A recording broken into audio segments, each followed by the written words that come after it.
This video is going to show you how to make a graph of your 3 lines in Microsoft Excel. When you get to the computer lab, you're going to open up the Google spreadsheet that has been shared with you, and then you should have a spreadsheet that looks like this, except with more data populated. You will highlight all the data, make sure you get it all, and you're going to copy all that data. And then you're going to open up the application Microsoft Excel. So I'm going to go to my Finder window. I'm going to go to Applications. I'm going to go to Microsoft Office and Microsoft Excel. And I'm going to open Microsoft Excel. And I'm going to paste either a Command V or a paste from your class data. And then we're going to be working in Excel. Now remember, Excel is not a Google document, so you have to save as you go. So you might want to do a file and a save as and figure out where you're going to save this file. Okay, so I'll let you save your file. And then I don't like seeing the page breaks personally, so I like to go to View Normal, and that gets rid of those page breaks, but you're welcome to keep those page breaks in. Now I'm going to click on Charts, and we're going to make an XY scatter plot. You might have to click on a little arrow to go all the way over to XY scatter, and then you get to choose which style of XY scatter plot you want. I like this one without any lines, and I like the dots because then I can see the data points. So that's not the data that I want to see, so I'm going to delete that. So let's backtrack. Okay, first we're going to highlight just the data in Series 1. Okay, so I'm going to highlight the volume, mass, and I'm going to scroll down, and you're going to have more data in here, but I'm just going to highlight the data that I have in this example. And now I'm going to click on this, and that's going to give me a beginning of a graph, and I'm going to move this aside so I can see. Okay, now this graph is not correct, so I'm going to go to View, Formatting Palette. And here's where I can edit all my graphs. Okay, so the first thing I want to do is go to Chart Data, and if it's not expanded, you can click that arrow. And instead of sorting by rows, I want it to be sorting by columns. So I'm going to click that, and notice right away now my graph looks more like my mass versus volume. You want your mass on your y-axis and your volume on your x-axis. And I don't have any label, so I'm going to change my title. So I'm going to go to Chart Options, Chart Title, and I would put your, because we're going to print these or put these in a electronic file, so I would maybe put your names in it and then say that this is mass versus density of liquids. And then click on the drop-down arrow, change the horizontal axis. The horizontal axis is the volume in units of milliliters. And then I'm going to change the vertical axis to mass in grams. You can add grid lines if you want to, just for visual something. And then you can add labels if you want to. That'll like actually put the numbers. I find that it gets a little cluttery if I do that. Okay, then I want to change the precision of my axes labels to match the precision of the instrument. So your masses should have been to 3 or even 4 decimals. So I'm going to increase the decimals. So I'm going to go to Number, Increase Decimal. Oh, I have to go to Number. So first I'm going to format Number, and I'm going to increase the number of decimals. At least I'm going to try. Maybe I have to highlight that first. And maybe I have to highlight this. Let's see. Maybe I'll come back to this. But in general, that's how you change the axes labels. Maybe if I change that in the data. Let's try that. And, there we go. So to change the number of decimals, I have to highlight the data. So I'm going to, for example, highlight the mass data. And then I'm going to go to Number, Format Number, and then I'm going to increase the number of decimals. So for the mass, let's make that to 3 decimals. Okay. So notice how when I changed that, it changed the decimals both in the graph and in the table. And then the volume, I believe our cylinders went to either 2 or 1 decimal. So I'm going to make the volume go to 1 decimal. There we go.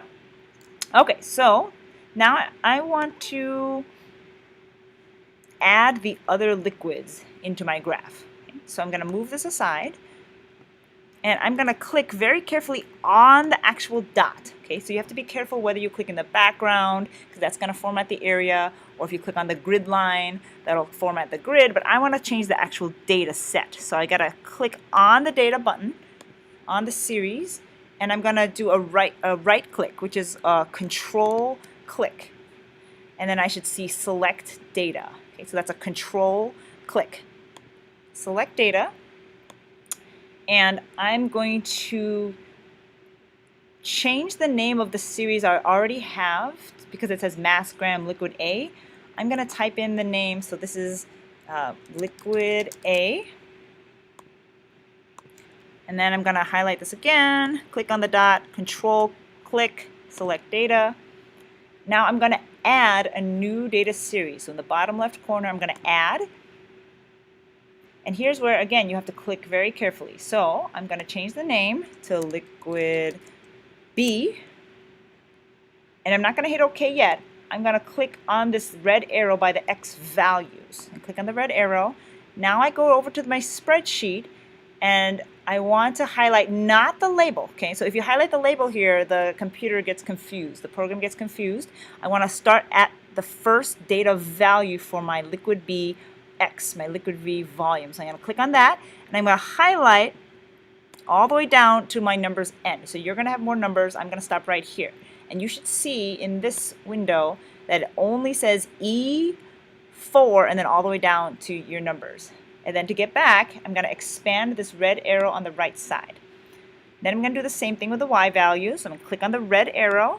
That'll take me to my spreadsheet. I'm going to start not at the label, but at the data. I'm going to start here. I'm going to scroll down till the end of my numbers. Notice it only says F. If you mess up, let's pretend you accidentally click and whoa, you mess up.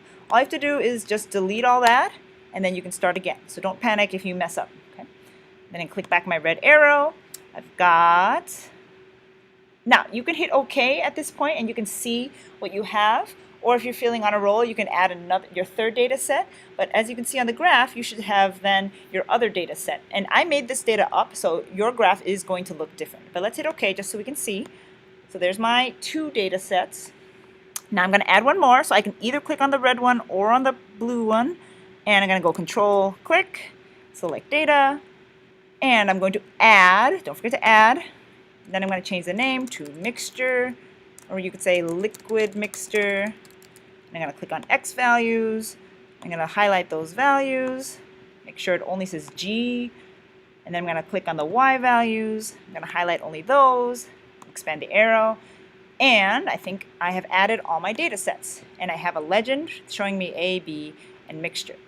Now we're going to add best fit lines to each of these, and we're going to add 3 best fit lines. Now mine, like I said, I made up my data, so my points are all kind of on top of each other. Your points are going to be a little bit more spread out. So I'm going to first click on liquid A, the blue one. I'm going to control click.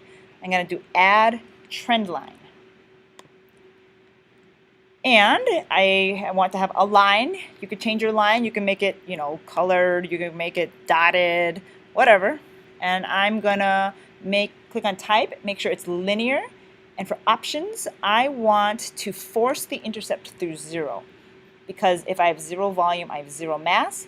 And I want to display the equation on the chart. And the R² value, you can put that if your teacher says so. That shows you how much error there is in your line. So let's go ahead, if you want to, you can display that R² value. And let's hit OK. And so here is my equation of the line for liquid A. Then I'm going to do the same thing for liquid B. Add control click, add trend line. If you want to use a different color, if you want to make it, let's see, I think you can make it dotted. Whatever. I'm just going to leave it the way it is. But you're welcome to get as wild as you want. Linear, options, set intercept to 0, display equation on chart, display R² value on chart. I hit OK. And there's my other best fit line. And I'm going to make one more best fit line. So I click on the data, I control click, I add trend line, options, set intercept to 0, display equation, display R² value. linear. Okay, now I have my 3 lines. Don't forget to save your work as you go. Now, if your teacher wants you to print this graph, you want to make sure it's going to print well on the black and white printer. Okay. Now let's make this bigger. So I'm going to control click on the background. Okay. So I'm going to highlight my graph. So notice I'm highlighted off. I'm highlighted on. Chart area. Control click. I'm going to go move chart, and I'm going to make it a new sheet, and I'm going to call it. You could call it density graph or mass versus volume graph. And notice it moved it now over here to density graph. It's still linked to all your data on the other tab, but I've just moved it. Now it's just bigger. And sometimes the black and white printers don't show the difference in the colors. So if you wanted to, you could click on like a dot, control click, and you could format things. You can make like your dots bigger. Let's see if I can try one. So you want to think about what's going to show up well on a printer. Okay, so you're welcome to experiment with like making your font sizes bigger, and some of that you can do by clicking. Some of that you can do here in the formatting palette. For example, you can make the font from size 10. You can make it size 14. You know, it's up to you. Okay, so you're welcome to change. You're welcome to change the shape of these. I guess they're called markers. Let's see where I can do that. Color line. Shadow. You know, you can put an outline on them just to make it print nicely. And then you save and print, and you can attach that to your lab report.